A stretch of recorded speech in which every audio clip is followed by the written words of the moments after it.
আপুনি যদি matric pass হয় আৰু আপুনি চৰকাৰী চাকৰি বিচাৰি আছে তেনেহ'লে আপোনাৰ কাৰণে এটা সুখবৰ। অসমৰ ডাক বিভাগত আহিছে নতুন নিযুক্তিৰ খবৰ।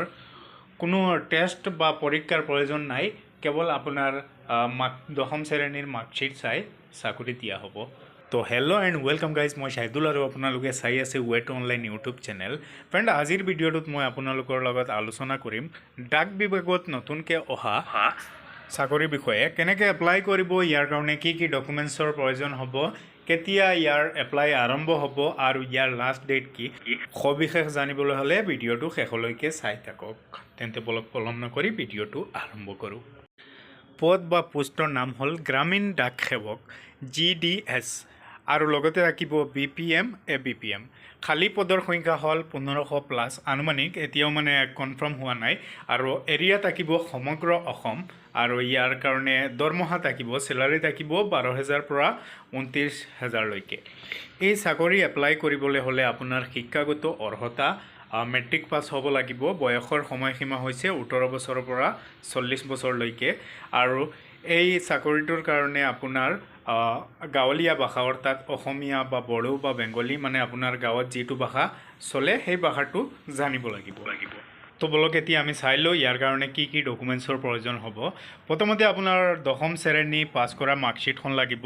ইয়াৰ পিছত আধাৰ কাৰ্ড, পাছপোৰ্ট ফটো, ডিজিটেল চহী, বেংকৰ পাছবুক আৰু জাতিৰ প্ৰমাণপত্ৰ যদি থাকে, কাষ্ট চাৰ্টিফিকেট যদি থাকে তেনেহ'লে দিব, আৰু যদি নাথাকে দিয়াৰ প্ৰয়োজন নাই। কাষ্ট চাৰ্টিফিকেটখন সকলোৰ কাৰণে নহয়, যিসকল শ্বেডুল কাষ্ট হয়, SC ST OBC সেইসকলৰ কাৰণে। তো বলক আমি এতিয়া চাই লওঁ ইয়াৰ কাৰণে এপ্লাই কেনে কৰিব। এপ্লাই কৰিবলৈ হ'লে প্ৰথমতে ইয়াত যিটো লিংক দিয়া আছে, এই URL-টো আপুনি ইয়াত যেনেদৰে দিয়া আছে এনেকৈ টাইপ কৰিব। টাইপ কৰাৰ লগে লগে এটা হোম পেজ ওলাই আহিব। তাত আপুনি প্ৰথমতে ৰেজিষ্ট্ৰেশ্যন কৰিব লাগিব। তো এতিয়াও ৰেজিষ্ট্ৰেশ্যন প্ৰক্ৰিয়াটো আৰম্ভ হোৱা নাই, সেইকাৰণে মই আপোনাক দেখুৱাব পৰা নাই। যেতিয়া ষ্টাৰ্ট হ'ব তেতিয়া মই প্ৰেক্টিকেলি দেখুৱাই দিম যে কেনেকৈ ইয়াৰ কাৰণে এপ্লাই কৰিব।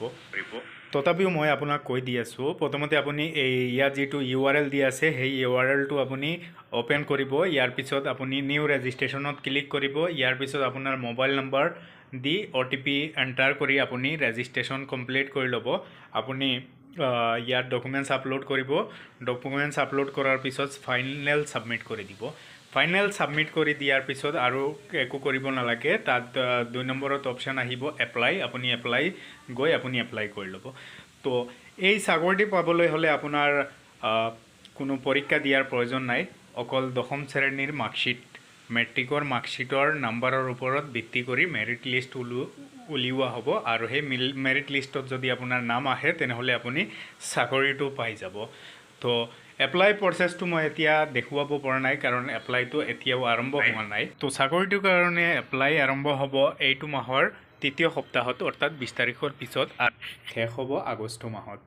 তো আজিৰ ভিডিঅ'টোত মাত্ৰ এইখিনিয়ে। আশা কৰোঁ ভিডিঅ'টো চাই ভাল লাগিছে। যদি সঁচাই ভাল লাগে তেনেহ'লে লাইক কৰিব, শ্বেয়াৰ কৰিব আৰু আপোনাৰ পৰিয়াল বা বন্ধু বান্ধৱলৈ ভিডিঅ'টো শ্বেয়াৰ কৰিবলৈ নাপাহৰিব।